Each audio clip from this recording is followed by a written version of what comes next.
B-A-R-E, which I wonder if she thought that was a fun name. She did a lot of posing in places and ways and stuff that are not family friendly. Let's put it that way. So having Bear as her last name, that's appropriate. At customs, Gil is stopped, and he has a whole bunch of cash on him that's from her, but, you know, classy, she makes him carry it. And so that raises eyebrows. And he's also then asked by customs agents, where are you going to get your support while you're in England? How are you going to support yourself? And he says, I'm going to be a bodyguard. And they go, that sounds suspicious. So he's kind of spooked at this point. Apparently, though, Joyce arrived. She brought so much luggage with her. Jackson said he'd never seen so much luggage in his life. And we know now some of it was disguises and like makeup for disguises. Because again, she was into drama and theater.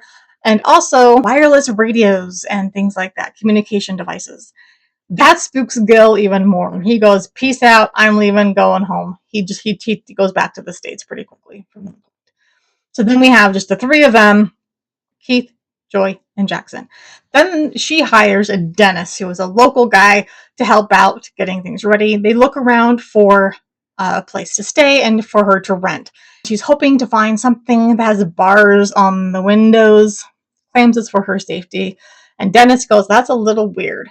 Eventually, she settles on this tiny little cottage, decides to reinforce the windows with bulletproof glass because that's not creepy. And then Dennis takes Keith to a locksmith shop where Keith buys every size of padlock they owned. And Dennis is like, this is really weird. Keith goes on to buy rope and some chains. Chains, mind you, each link was as thick as a man's thumb. That's big. And the two lengths, there were 4 feet and 6 feet. So he's got 10 feet of this honking massive chain.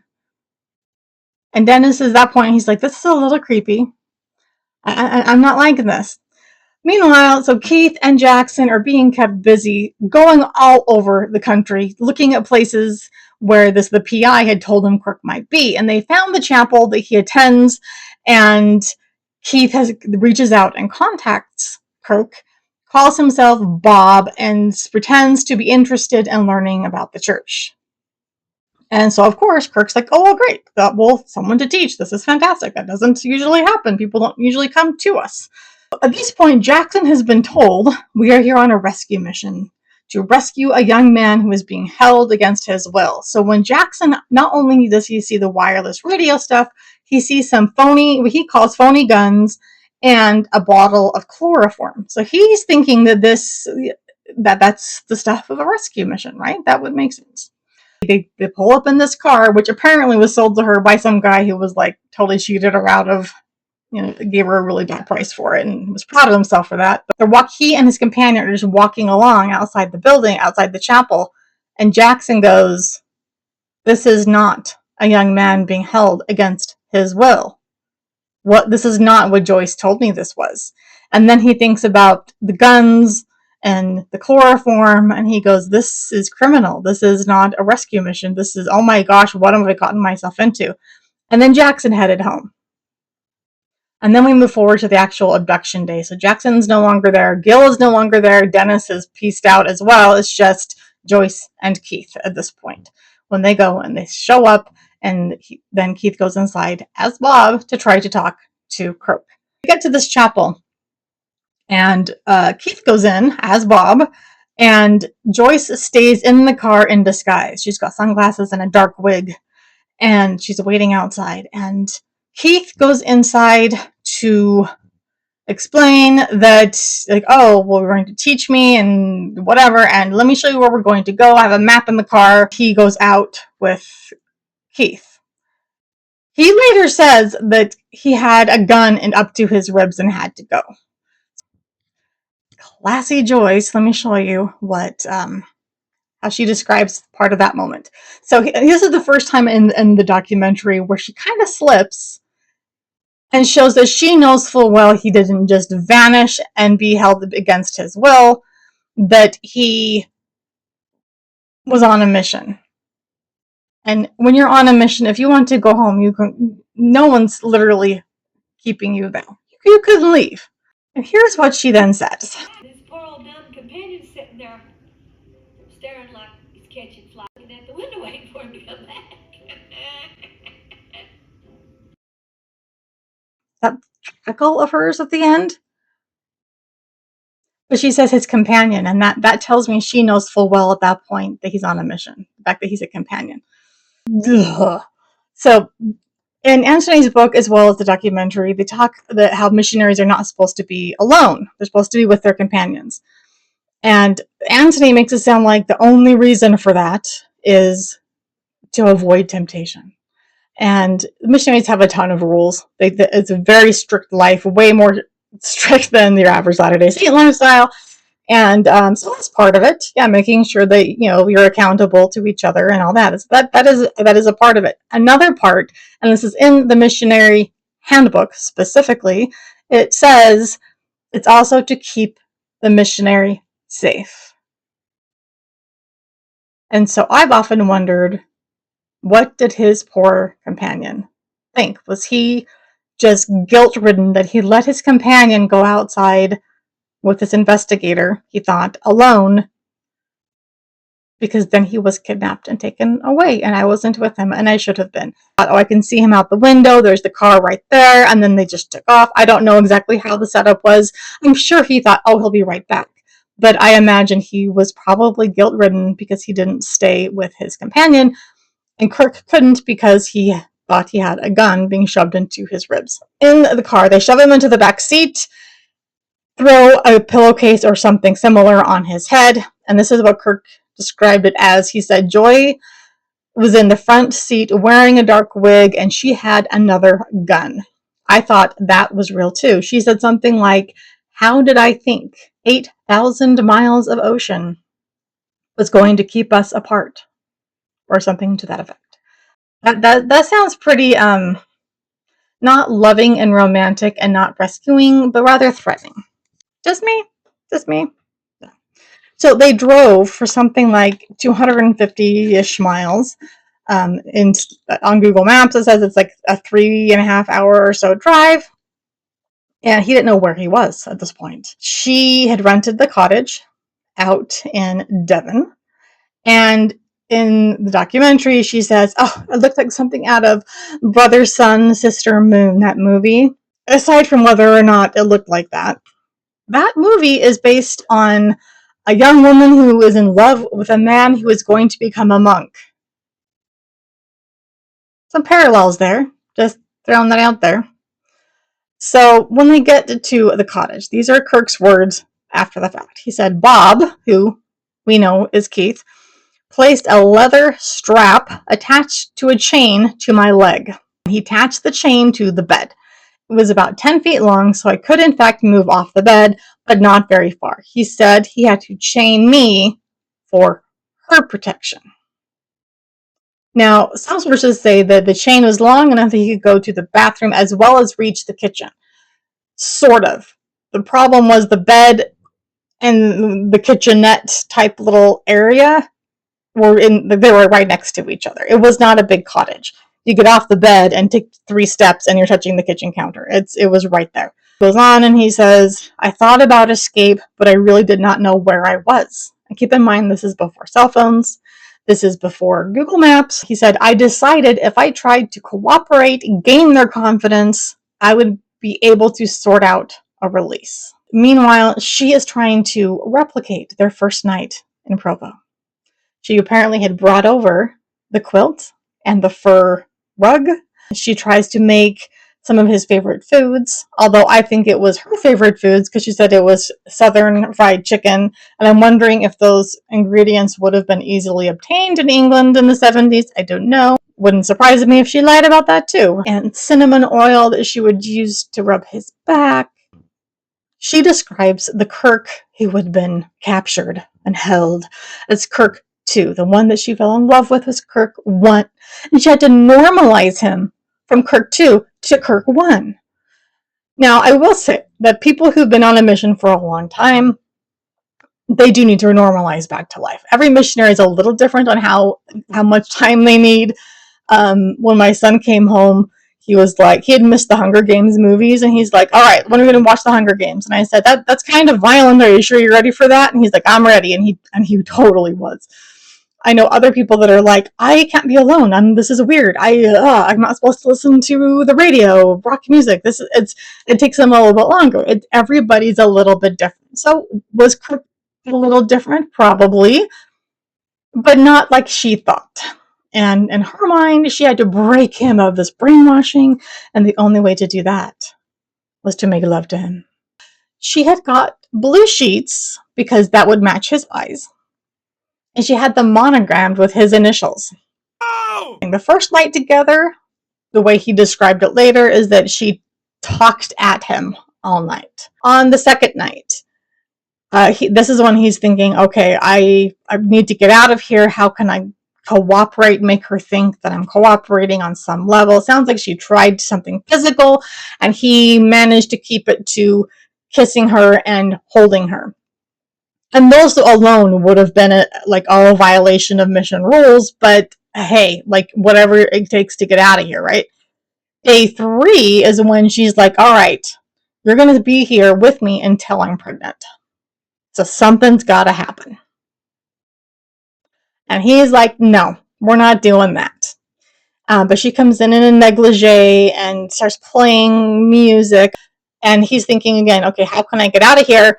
So last night, kissing her, holding her worked.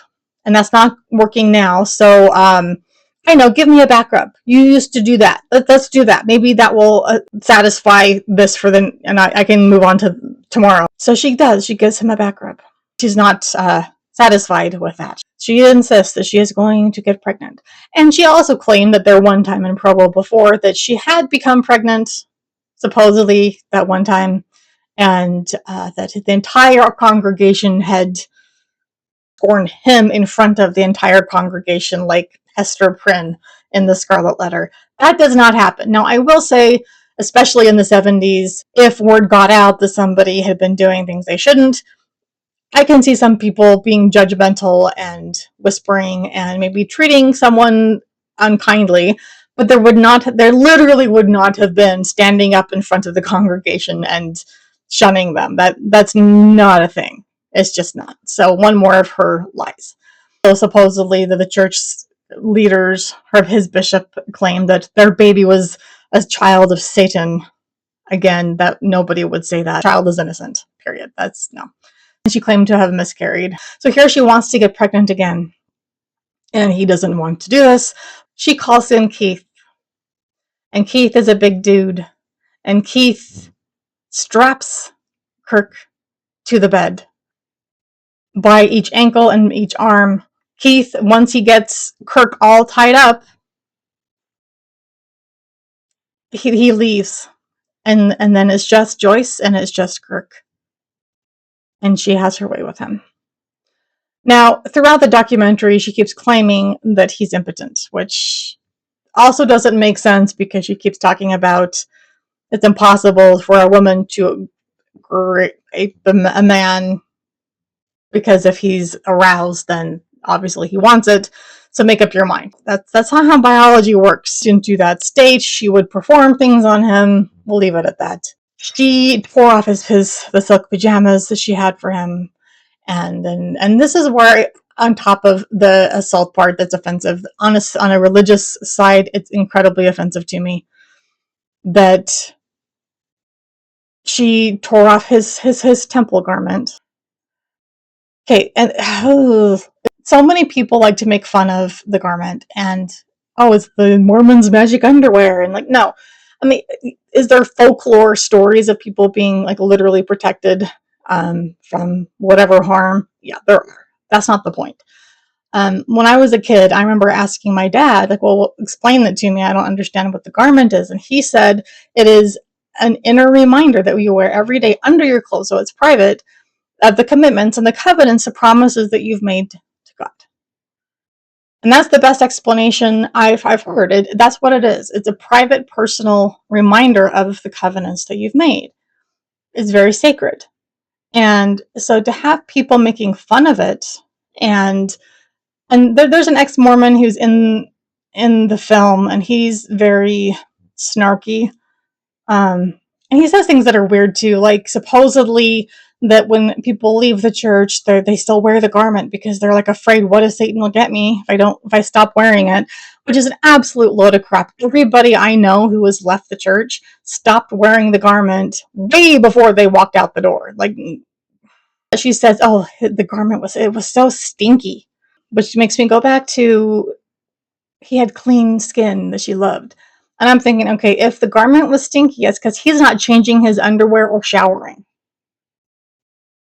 And maybe that's because you kidnapped him and have held him here for 3 days and he hasn't been able to shower or change his underwear. It wasn't the garment. It's literally something you change every day, like your regular underwear, but it's a personal, private thing. No other faith, it's okay to make fun of their religious and sacred clothing, but it is for us. So why? And that's something on a religious note that just pisses me off. And Anthony also gets some things wrong on that. He says supposedly the garment has a slit over the heart as a reminder that the church will kill you if you try to leave. Okay, no. The church literally has pictures of the garment, accurate ones, on their website. You can look it up. There's not a slit. No. There's no threats. You can leave. You can leave. People do all the time. So, guys. On top of all of that, the other things that Joyce says that she was so concerned because Mormons aren't allowed, or they're not supposed to have emotion. Where did that come from? They're not supposed to fall in love. Beg to differ. Yeah. And she says that Mormons aren't supposed to have sexual feelings. And that's one where I want to go, okay, that's where the little kernel thing comes, where some people have been taught improperly, and it makes me sad. I do know some people who were raised thinking that, oh gosh, because those things are supposed to be within the bounds of marriage, that feeling those things before that, they tamp it down and they're afraid of it. And some leaders, a church, whether it's youth leaders or whoever, sometimes would confirm those ideas or plant those ideas, and that's wrong. I have a European mother who did not raise me that way, and it was very normal and natural and nothing to be ashamed of, and so thanks, Mom. But that's a cultural thing. I think it actually comes from Puritan heritage, nothing to do with Latter-day Saint in particular. Are there people who believe that? Sure. Is it correct? No. So about that night when she finally first had her way with him, this is what Kirk later said. She grabbed my pajamas from just around my neck and tore them from my body. The chains were tight and I could not move. She proceeded to have intercourse. I did not want it to happen. I was very upset. Yeah. In the film, Joyce goes off about he was like chanting and murmuring to himself and like praying. And she thinks it's hilarious because the sign of his brainwashing. I think it was him trying to calm his body because it was betraying him. But it's a physiological response, right? If she's doing these things, his body's responding to it, whether or not he wants it to happen. It still makes it assault. And so he was probably trying to just distract himself and kind of get that to stop, but he couldn't get to that point. She also claims, and this is absolute load of crap, we'll use words that are YouTube safe, that pleasuring oneself, that missionaries were interviewed every single week to see if they had. Okay, load of crap, not happening. It wouldn't surprise me if some mission presidents got on that kind of hobby horse and would ask missionaries about that. It would not be every single week, and it wouldn't be the point of an interview. Mission presidents would have a chance to talk to a missionary one-on-one during zone conference, which would be roughly every 6 weeks or so. Not every week. And the point of those interviews would be, how are you doing? Things going well with your companion? Any concerns? How is your health? How's your mental health? How are we doing with this? Do you have any questions for me? As a check-in. And it's not attacking the missionary and have you done this one thing wrong this week? All right, you're going to get sent home and you won't be able to marry in the temple. That's not what they are. And I can say this not only because of experience with people who've served missions, but my dad was a mission president. I was a kid, so I saw a lot of this stuff happen. I heard conversations about things, and anyway, nothing confidential, but just knowing that these Oh, it's time for the Zone conference. It's time to do interviews. Whatever. She said that afterwards Kirk was afraid of being excommunicated and sent home. And yeah, I'm sure he was. That's something that I do believe, not because of the weird brainwashing, but yeah, going home, being sent home from a mission for disobedience, there was a lot of stigma, and there was for probably 20 plus years after that. And in some circles, there may still be. I think that's really changing because people understand there are a lot of reasons to come home early, and the majority have nothing to do with worthiness or breaking rules. It's just sometimes it's health, and sometimes it's mental health, and sometimes it's who knows what. But it's not our position to judge. And but in the 70s, yeah, there was a stigma. So he was probably afraid, and he probably blamed himself because his body responded. And so he probably felt a lot of guilt. So I really feel bad about that. Joyce later talks about how, the head Mormon that was glaring supposedly in court at Kirk, threatening him that he better say the right thing, which is laughable, but whatever. I was wondering who that was, and I'm thinking it probably was his mission president. I can't imagine a bishop or a stake president of England would have been in court. Maybe someone a step higher than this, or the mission president. It was probably his mission president. Anthony drops the name of the mission president, and I went, wait, what? I think I know that name. So I did some digging and confirmed, yes, Richard and Linda Eyre. If you're LDS, you probably know those names. They presided over the mission that Kirk was in. Holy crap, the South London mission at the time. They have gone on to co-author a whole bunch of books about parenthood and marriage and all of these different things. Blew my mind. They are New York Times bestsellers. They also founded this thing called Joy School, which is like a preschool kind of thing. And 2 of my kids did Joy School. It was lots of fun and kind of cool. Now, Richard and Linda have 9 children. And so I thought, okay, how many were there at the time? Richard Eyre was born in 1944. So he was like 33, 34 when the stuff was going down. That's young. Most mission presidents are like in their 50s or even retired. My dad was 47, and that was considered really young to be called as a mission president. And to have young kids is just bonkers. Eyres, again, they have 9 children today. And again, my little sleuthing, their oldest child served her mission in Bulgaria. Bulgaria was not open to mission work until after the Soviet Union's collapse, and the mission then opened around 1991. Now, girls at the time could not serve until they were 21. That's been lowered to 19 now. And if she was called as soon as the mission opened and was 21 at the time, that would make her probably born around 1970. So if this stuff is happening in 77, 78, they probably had 2 or 3 kids at the time. It's my guess. They found blood on the ropes, and she claimed it was stage blood that she had brought with her. She had stage makeup. Perhaps it was stage blood, but why would you put blood on rope? Unless it's just a kinky thing that she was into. I don't know.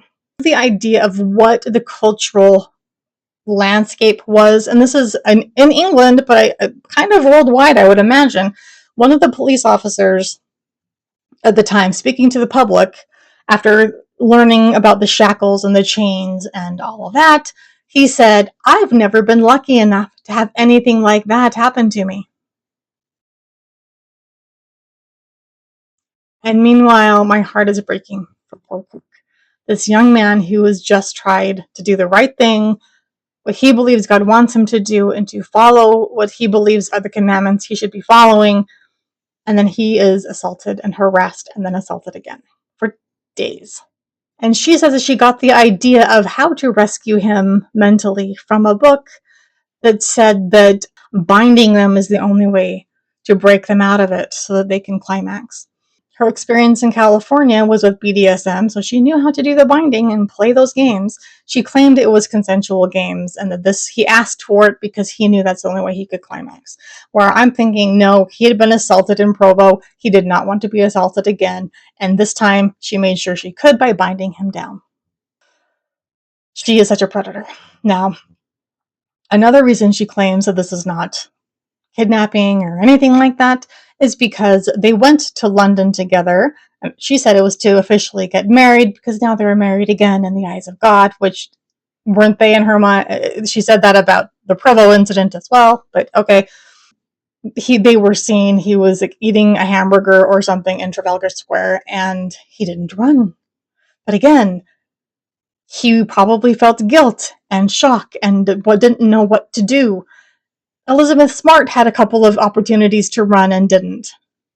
Was she guilty? No. That happens a lot. People who've been abducted, they're not sure how to handle the situation. They're traumatized. They're scared. I cannot fault him for that. Eventually, he did run away. She and Keith both are arrested on false imprisonment charges. Again, not on the assault part because that wasn't part of the law. And she is held in a Holloway prison for women. And in typical Joyce form, everybody falls in love with me, even the lesbians here. Okay, Joyce, whatever you say. In the car, after they're arrested, they find a couple of revolvers, a bottle of ether mixed with chloroform, just as Jackson had said there was.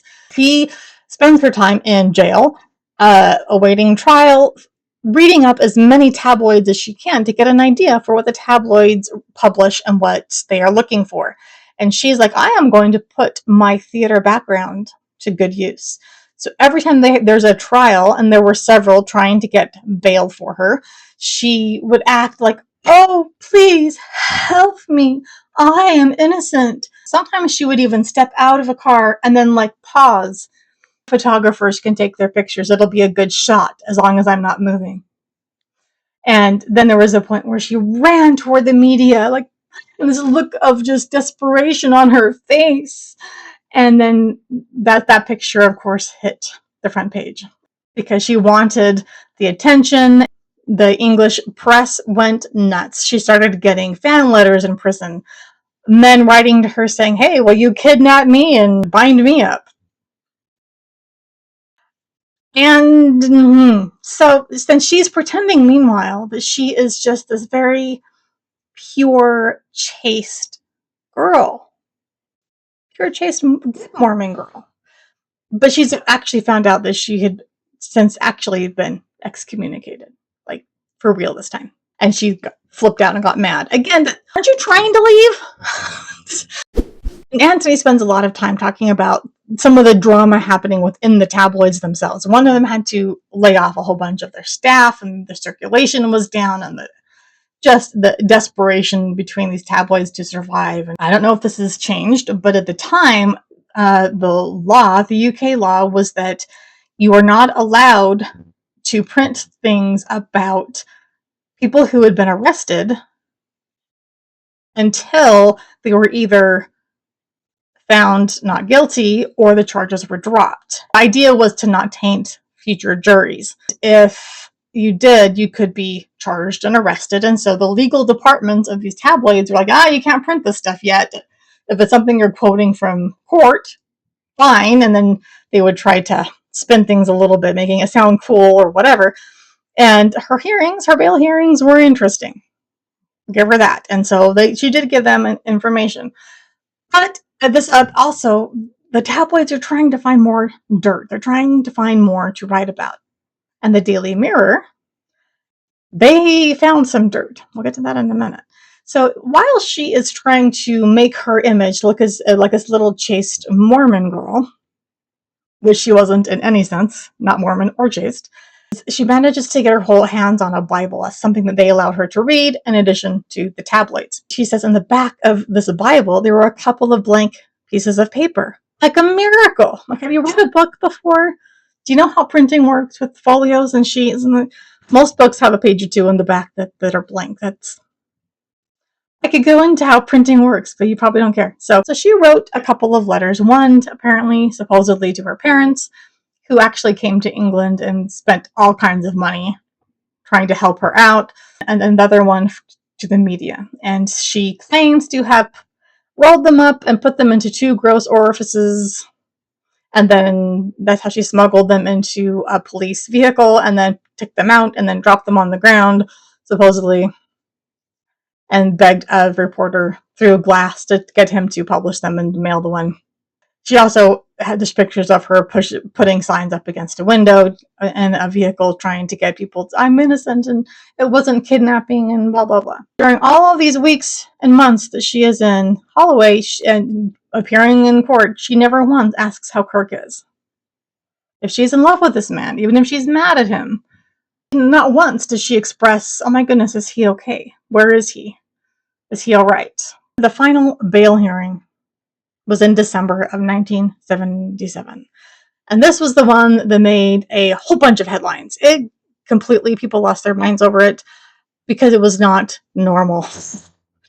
Apparently, defendants don't normally say much, and just maybe a sentence or two. She wrote something like a 14-page letter. I'll hurt myself if I stay in the Holloway prison until my trial, and you must let me out. And I love this man so much, and he took my heart and then shattered it, and blah, blah, blah. It was the most dramatic thing.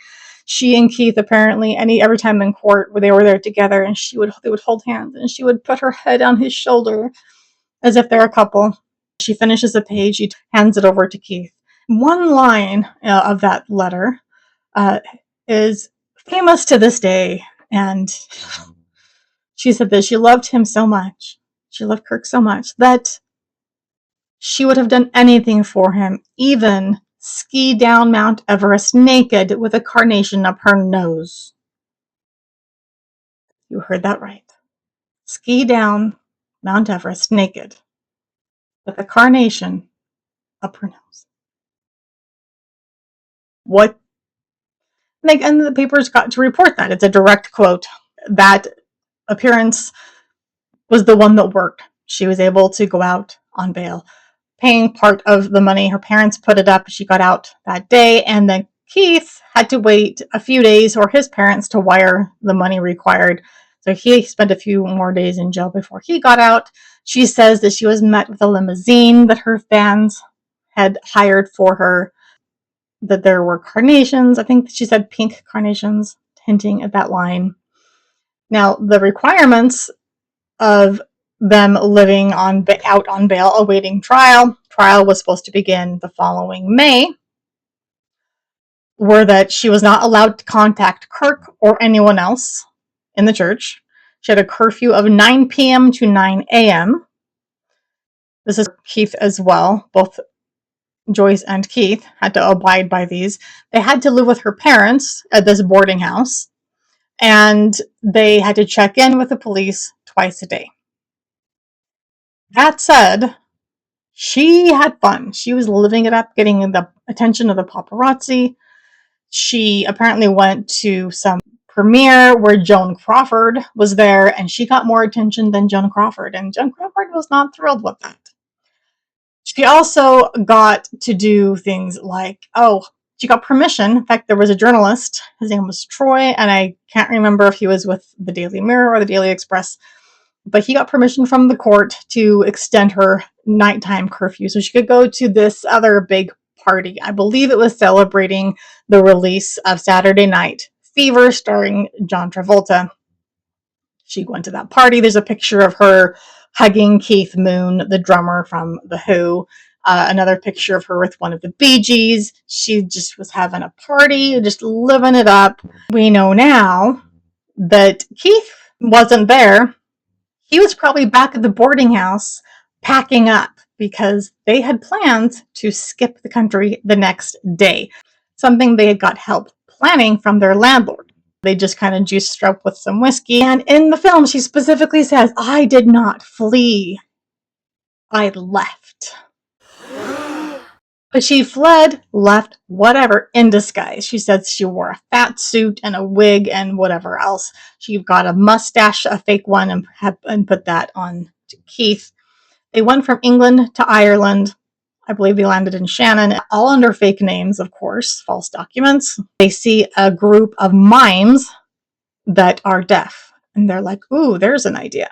So on top of their disguises, they add a little note to themselves saying deaf mute, but if you speak slowly, I can read lips. An airport person tried to ask a question, it would be what? And it became such a hassle that they didn't even have to pay for their extra luggage. They were just kind of like shoved on board, like, okay, whatever, just board. I'm sure it's fine. And she cackled at that too in the film. She was so pleased with her fraud. They fly from Ireland to Canada and then cross the border into the States. The American tabloids hadn't really covered her like the English ones had. She wants attention, dang it. The FBI, of course, has gotten word of all of this, and they track down Jackson Shaw, Mr. Pilot, and the police call him in for an interview. It's the homicide division, and he's like, why does the homicide division want to talk to me? And then turns out it was the FBI asking them to talk to him, and the FBI calls him in.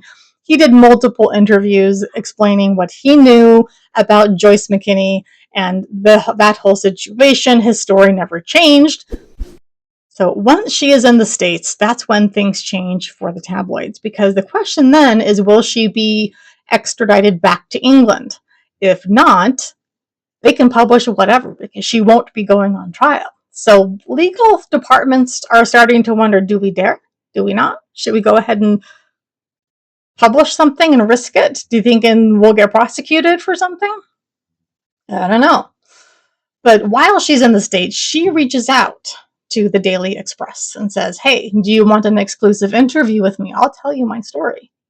And they're like, okay, yes, please. And she says, okay, 40,000 pounds.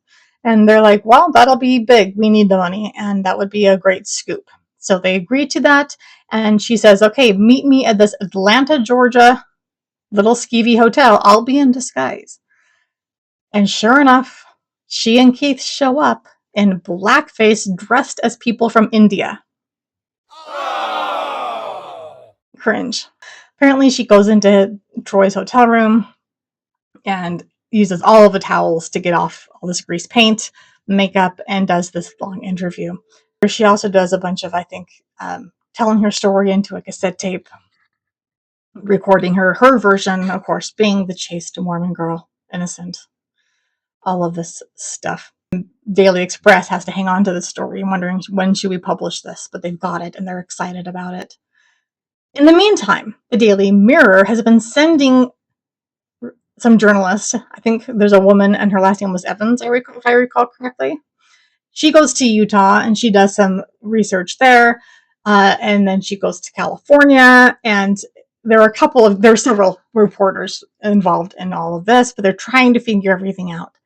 And they have a suspicion that she's not as innocent as she's making out, because the crime that she did, the kinky stuff that she did.